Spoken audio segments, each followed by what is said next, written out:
Ladies and gentlemen, the officials have been appointed by the Central Area Council of the British Boxing Board of Control, who stood in charge. Sitting ever so proudly at ringside as always is Ms. Sally Singh. This first contest is for 3-minute rounds of boxing in the welterweight division. Introducing to you firstly, boxing out of the blue corner, wearing the red coloured shorts trimmed with white. At the weight scale, 9 stone, 13 pounds, 6 ounces. Tonight is his 47th professional contest. Presenting from the steel city of Sheffield, here is Lee Connelly. And opposing him, boxing out of the red corner, wearing the black coloured shorts trimmed with the lime green accessory. At the weight scale, 10 stone, 3 pounds, 3 ounces. He has a perfect, unblemished record, 4 contests, 4 wins. Presenting from Wigan, the undefeated Fleming. Timekeeper at the bell is Gary Grennan from Burnley. Referee in charge of the action, Darren Sargentson from Manchester. 4 3-minute rounds. Guys, both fields, keep it clean. Don't do anything low, watch your heads. When I say break, take a step. Most important, defend yourself at all times. Here we go then. This one's scheduled for 4 rounds. And John, what's the most important thing for Fleming to do early on in this? He's got to get his jab working on Lee. If you allow Lee to get settled, it can be quite tricky. Get the southpaw jab working, get him kind of on the outside of it, just hold the centre. The interesting thing about Connelly when I was reading about him this week is he's not like your typical opponent. I read an interview with a local newspaper of his where he talks about the damage that boxing does to people, and he was actually quite philosophical about it, saying he knows that he's putting himself on the line and putting his brain cells on the line every time he fights. Well, you know, Lee's a very kind of thoughtful kid. He's a vegan, he's quite a thinker, so that doesn't surprise me at all. But he's on the road, but he's a good kid. He could have easily stayed at home, sold a few tickets and have an unbeaten record. He knows what he's doing, he's a good kid. Yeah, and that's the thing, when you see him in the opposite corner, you know if the opponent isn't quite on it, that he'll make them pay for that. And Fleming's just taking a look at him, as John was saying, just boxing quite conservatively at first. Just take a look. He just went through with the straight left hand there, so it's looking promising for him so far.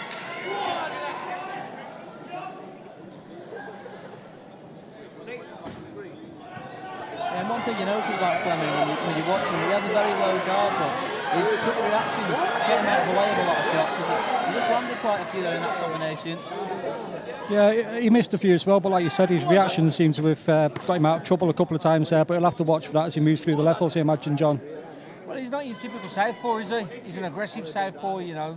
I know Terry's favourite fight was an aggressive southpaw, but most southpaws are not bundles of punches going forward, and it's a little bit more. He gives up some of his tricky stuff, but it also gives him a little bit of awkwardness that people ain't used to with southpaws. And as you say, just like it gives that extra dimension. When people face a southpaw opponent, they're expecting a bag of tricks, so if someone comes at them maybe in straight lines throwing punches, it takes them out of the game a little bit. Yeah.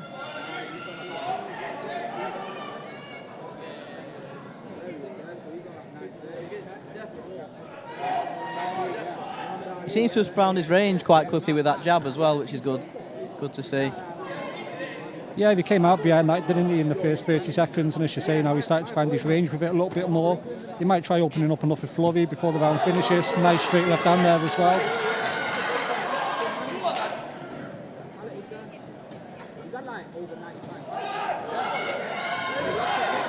He's not usually this aggressive. I don't know what's lit a fire up under him tonight, but he's not usually this aggressive, to be honest. I'm quite impressed with the first couple of minutes. Yeah, we should say he's definitely come out with a 5 under him. Do you think that's just the start of the new season and he's just looking to impress? Yeah, just eager and ready to go and looking good. Looking good.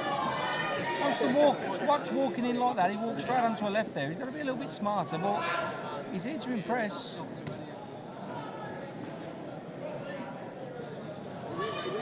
And as a trainer, John, how do you guard against complacency when taking fights like this? Is it something you drill into your fighters in the gym or between rounds? Just make sure you talk about the guy's strong points. Just tell him about the strong points constantly. And it looks like he's gone out here and he knows Lee Connelly can be an handful, and wants to put his stamp on it straight away. I don't think he wants him to get into the fight, which is the right way to do it. Impressive first round. Tighten up a little bit now, but impressive first round. He's kept it very simple as well, hasn't he? It's the straight shots that are landing. He's not tried to land big hooks or uppercuts or anything like that. He just picked his shots nicely. Just gone to work with lots of shots, and he looked good. And it's all about keeping that going now, isn't it? It's all well and good doing that for one round, but you've got to be able to keep that up. Lee Connelly's going to want to slow it down, but I don't think he's going to try and let him. Be interested to see how this round goes.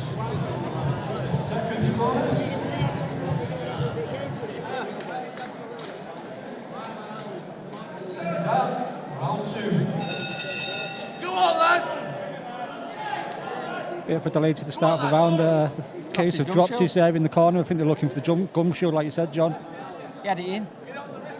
And Vaseline's gone for a little run in the middle of the ring as well. Yeah, Vaseline all over the place. It's a typical Saturday night here in Manchester. Right to the Jolly Boys. Yeah. Yes. I'm Andrew's gym mate, Adam Ridgew's boxing late tonight. You can see him ringside watching this. And how important is that for their development that they've got some in-house sparring that they can rely on as well as going around other gyms? Do you know what? It's so important to have good sparring in the gym, because when you can't make it out or when you've got to watch it, if you've got good quality in the gym, and the good thing is if you've got good quality in the gym, other people come for that. So you get the good quality coming to you anyway. If you're stuck there on your own, it's easy to become stale. And these two, they've got the same record. So even though it's all friendly, there will be a bit of competition. And there's nothing better than competition to improve. Yeah, John Murray always used to talk about a gym being like a pack of dogs, and he said he always liked to be the top dog in the gym. Do you find that yourself? Nobody wants to be the guy who's not the top boy. And people will improve, and then somebody else tries to catch him up. He's got him under some severe pressure on the ropes here. Yeah, and I think the thing for these guys at the VIP gym is they came through the amateurs together as well, so they've always had that mentality of pushing each other on to get to the professional ranks, and now they're there. You can see that they want each other to win, of course they do, but they want to be the best in that gym, and it motivates you. And when one goes a little bit better, the other one catches up. It's a great way of doing it. There's been a few flashes of movement here from Fleming in this round. He's starting to look a bit more like your orthodox southpaw, John, but like you say, you can also blend the aggression in as well. Do you like to see people mixing things up like this? If they can, yeah, if they can. And I think, you know what, I think he done the right thing. He went out very aggressively to put the clever, tricky guy in his place. Now he's like, still got 3 rounds to do, so I'm going to see. He's a little bit open, he can be caught. And we see it a lot, don't we? When these opponents get success, it's when they're not putting their place in the opening round. But Andrew's done exactly the right thing here. Yeah, he really has. And it makes the rest of the night easier for him. Connelly looks up for it, you know. He does look up for it. He's looking for the shots back. Yeah, as we were saying that he just clipped in a little left hand, Connelly, so he's tucked up along the ropes, but he's trying to find an opportunity for himself. Yeah, he's looking for them sneaky little left hooks. He's just got to be smart on the attack. Because Connelly's no mug, and he'll look for his spots, and if he can see it, he'll take them. And these 4-round fights, John, they're always potential banana skins, aren't they? If you draw a round or lose a round, you can be up against it. Yeah.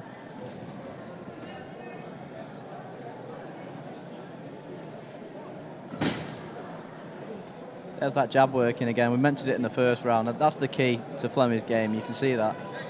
He sets up everything behind that jab. I'd like to see a bit more feints off him. A good say, it's lots of feints. You want to trigger him. A good southpaw wants someone triggered. Even an aggressive southpaw, you can feint aggressively.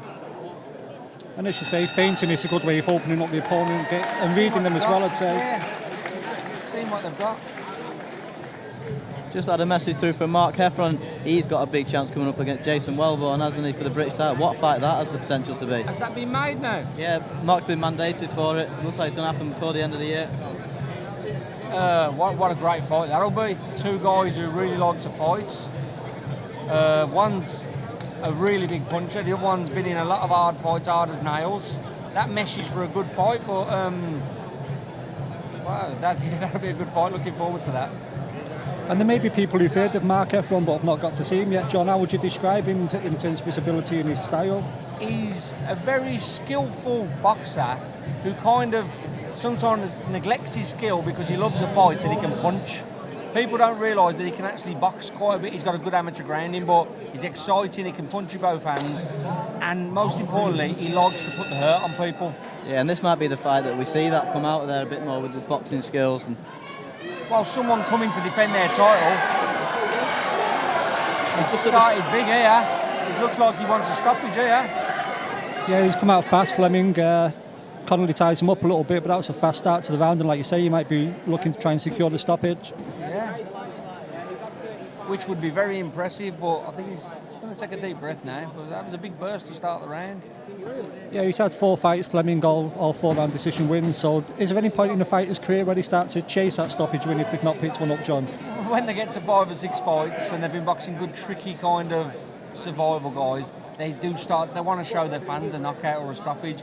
What you've got to do is you want it to be positive, but you don't want them chasing it. You don't want them looking for it, because that's when it can go wrong. But he's doing it the right way. He's trying to get a stoppage, but he's throwing bundles of punches and looking for his shots.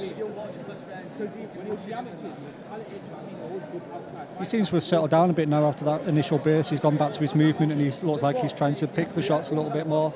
Yeah, I think he wanted to see what the burst done, and then when it didn't have the big effect, he's gone back to his boxing. He's just testing the waters.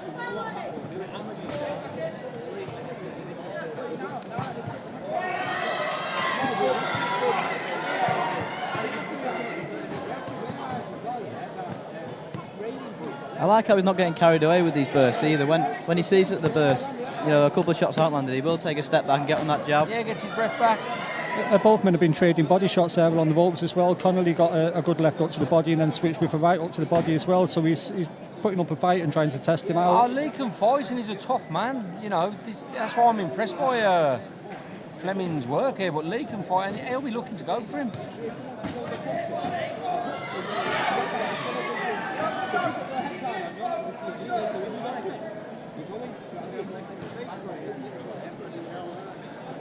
Lovely head movement again from Fleming.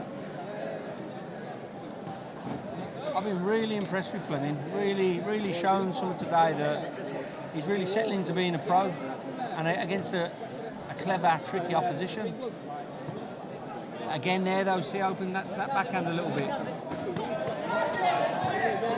And Connelly's actually switched things around. Now he's on the front foot pushing Fleming back along the rope, so that's a good experience for Fleming. It's good to know that sometimes you can hit people with stuff and they're going to come back here, so you've got to keep a little in the tank, you've got to be a bit smart. Connelly's a hard man. Unless you really go to town on him, he's coming back at you, as simple as that.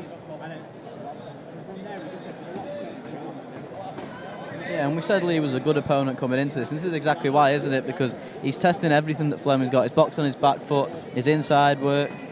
He's going to test what he's got in there as well, because when you land good shots on someone and they hit you back hard, you find out what a box is about. And Connelly said in the past, he said in his previous fights he was fighting a bit more. He said he tried to make every fight like Gatti Ward, and he's learned how to be maybe a bit more circumspect and have a bit of defence. Experience, hasn't he? But you know what? He kind of fought fire with fire there because he had to. If he'd have tried to box there, he would have got stuck on the ropes and been in trouble.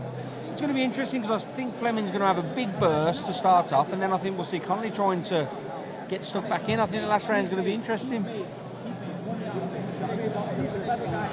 And while we've got you here, John, obviously you had a disappointing result with Sam Eggington. When can we expect to see Sam back out again? We've got a meeting with Barry Hearn Friday. Barry, he knows everything that needs to be known. Sam wants to get out before the end of the year. He actually asked if he could get on the next Villa show, but that's Sam for you. But definitely before the end of the year. We're going to have a good look, because there was something wrong there, something not quite right. But that's boxing, so we're going to fix the problem and then we'll be back. But before the end of the year, let's see if he goes steaming in at the start of the round.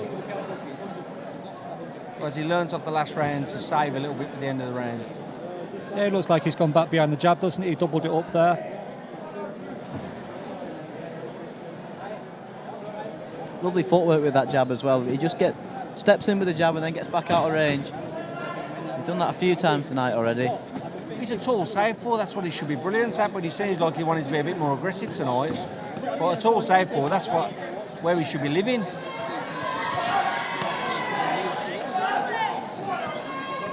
Some nice work along the ropes there again by Connelly. I think Lee's realised that he's got to be on the front foot to take less stick coming back. And like you said, he'll want to save a bit for the last minute or 30 seconds of the round to finish with a flourish and give the people something to think about.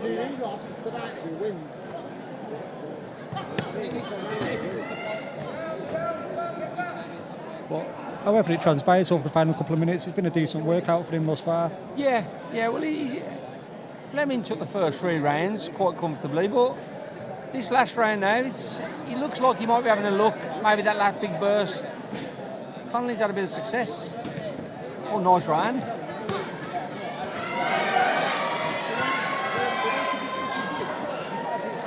Yeah, and Fleming's just showing bursts, isn't he, of that class he's got. He's just turning that into a full 3 minutes. I think he knows that he's got the win in the bag and he's got a tough man in front of him, so he's boxing a bit, which is quite sensible, really. Yeah, it shows a maturity, doesn't it, when boxers can do that, not get too carried away and just grind out that win. And when he throws a jab with purpose, he takes a little last step in as well, doesn't he, John, just to get himself into range. You know what? He's looked a lot more. I'll tell you what, Connelly's given him something to think about this round.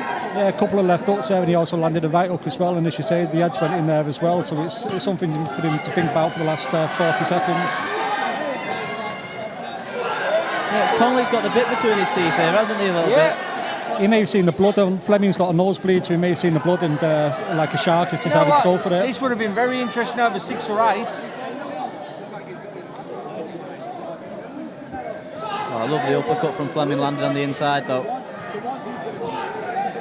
Connelly's landing some lovely shots in that round. For me, this is Connelly's round. I was about to say that. It looks like, as you say, if he finishes the round the way he's gone in the last minute, it's definitely a round for him, so it could be a 3-1 split on the cards. Yeah, I've got it 39-37 to be honest. And you know what? Perfect learning fight. Done everything he wanted to do, practice his stuff, and then still have to think about his fight at the end. Great learning fight, that. If he'd asked his corner going into what they'd want to get out of the fight, he's had a lot of lessons learned there, Fleming, but he's looked good doing it as well. Oh God, yeah, it looked really good, and had a bit of a test at the end. Can't ask for more. 39-37, I've got it. And it's perfect really, because he can look back at the things he's done well and he's been working on in the gym. He can see the improvements he's made, but also he can see the things that need working on going into the next one. And that's what you want these 4 rounds to be. You need to learn from them. Like I say, that probably would have been better as a 6. He would have got even more out of it.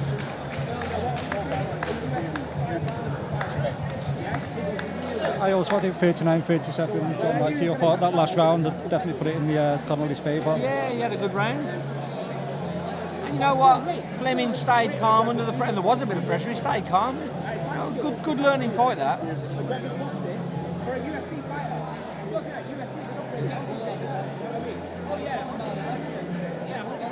And we'll hand over to the MC, Michael Pass, to announce the official result. I don't think it's in any doubt, but see how the referee scored this one.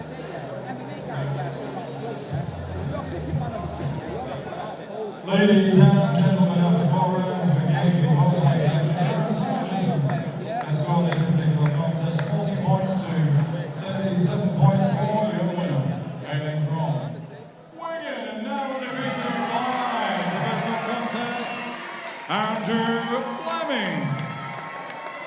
And a gallant effort from Lee Connelly, ladies and gentlemen. Last one being given as an even round, and I suppose you can't really argue with that. I think sometimes when someone's had a dominant 3, they kind of get a slight bit of credit for the next one. Because I definitely thought Lee Connelly took the last round, and I definitely thought Fleming took the first 3. But I think sometimes when you've had a dominant first 3, it can kind of give you a little bit of credit for the last. You know. Yeah, we should say the opponent probably has to do that a little bit more to win the round, which is not fair. I mean, I never scored a drawn round. I thought that was a round for Connelly, and it would have been a nice little boost for him at the end of the fight.